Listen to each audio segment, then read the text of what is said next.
All right, so we're going to record this. This is the 5-3 gamma lesson, and a couple things before. Okay, so here's all I did was copy and paste the same material from alpha and beta.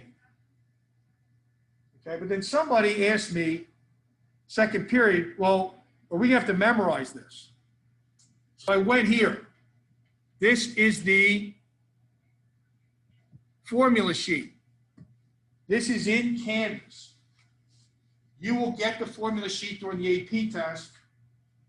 I will give you a hard copy to take home. I've got a pile of them somewhere. I got to find them. I'll give you a hard copy of this to take home, and you can use this during assessments. But in context of probability, look what they give you. They tell you the probability of A union B is their sum, take away the intersection. But they don't tell you the probability of A and B. It's hidden in this. You can solve this by multiplying both sides by the probability of B. That's what you'd be expected to do. You have to recognize that. So these are both on the PDF, and you would have access to this. You're not going to have enough time on the AP test to go look at stuff up. And you should. This isn't that complicated. This one isn't complicated. This is just saying the Venn diagram, we're taking out the center because it got counted in the right circle and the left circle.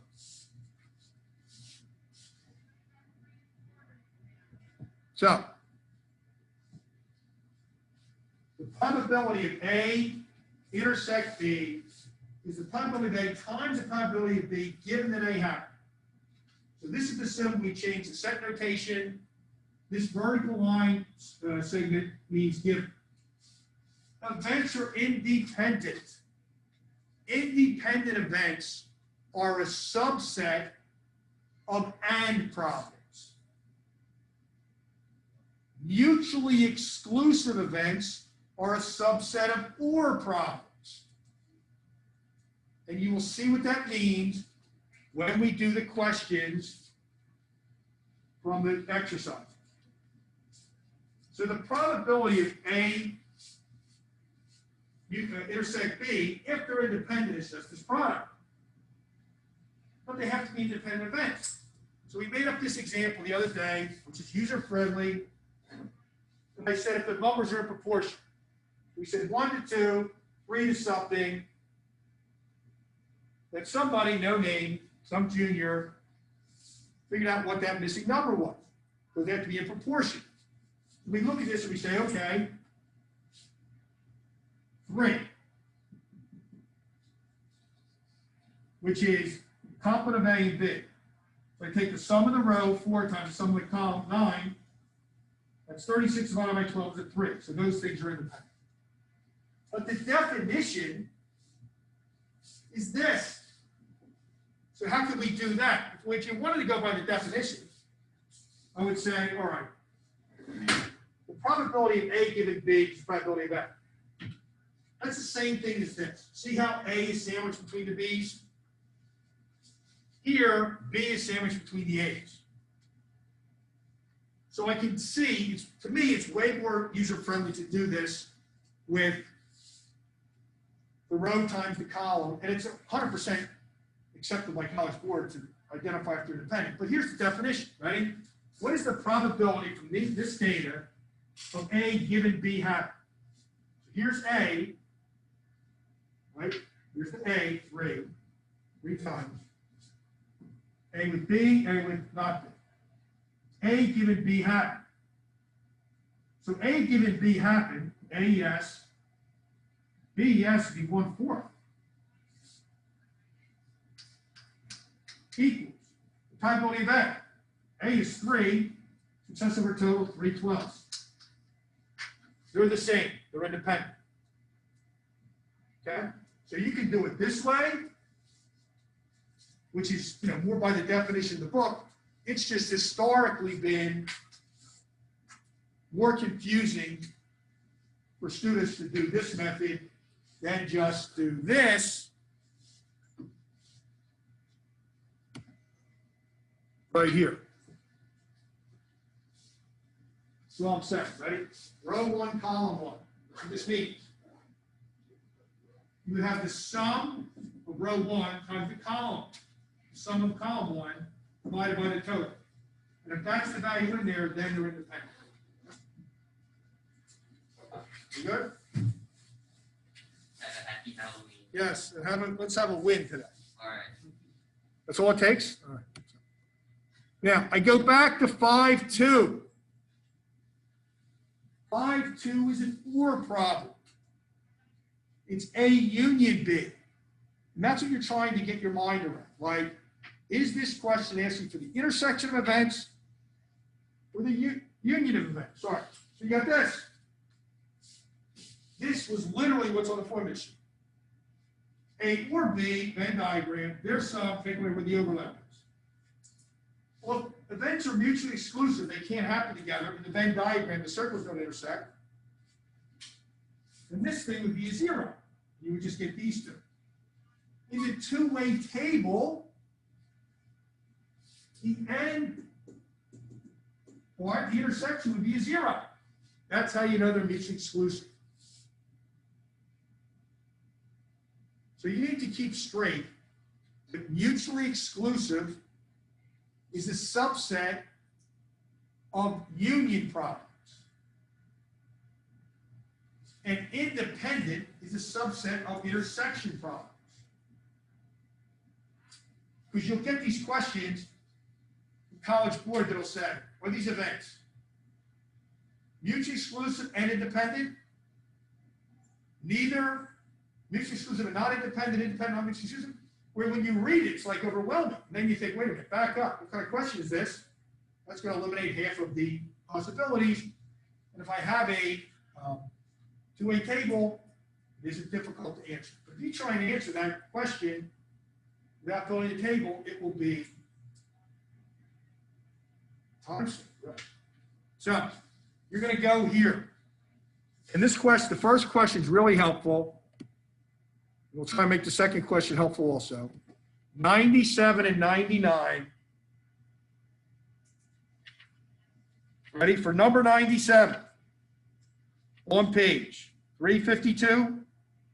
You need to build 3 separate two-way tables.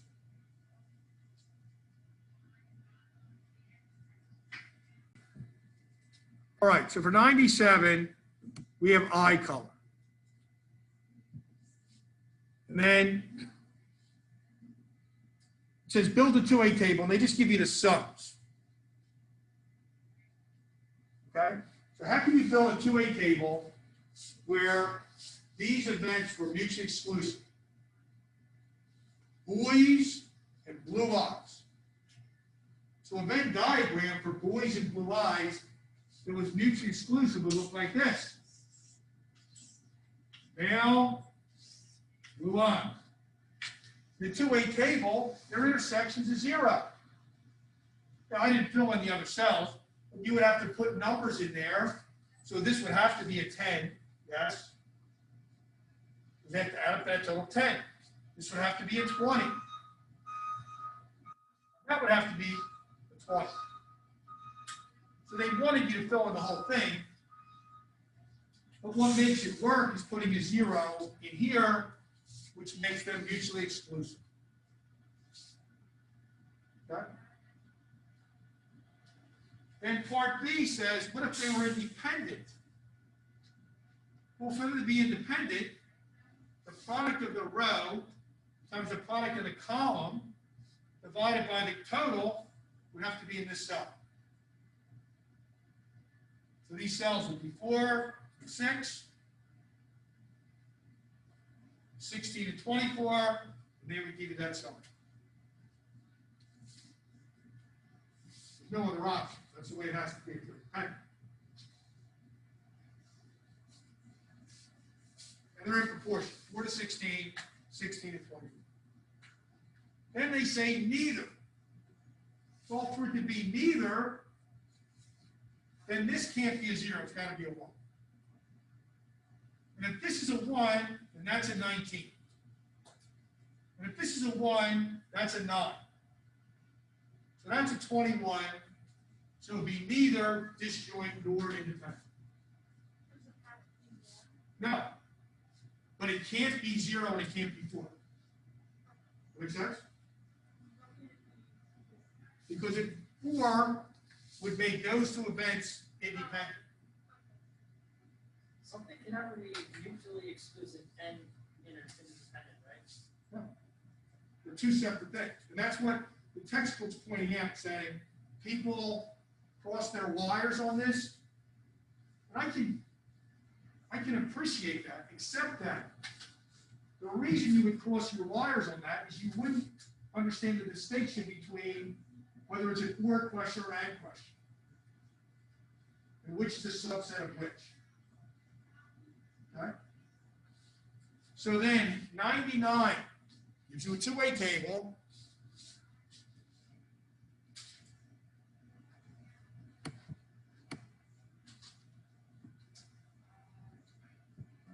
And we have these events for 99, and they tell you, ready? They didn't give you a two-way table, you had to build it. But they gave you this data. If the intersections say the probability of B is 40%, the probability is 30%. So yes, this is the way we would do this problem. We would say 4/10 times 3/10 is 1200s, divided by 1 is in that cell. Or we can go over here. Here's the two-way table. You can see this on. So we have A and A complement, B and B complement. So the probability of A, given that B happened, A, given that B happened, would be 12/40. The probability of A is 3/10. They're equal.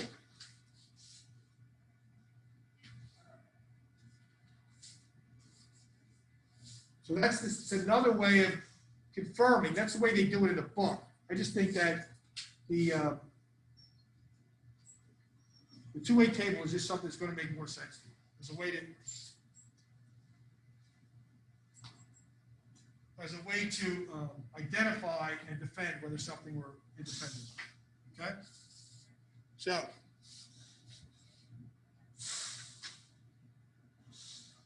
that is it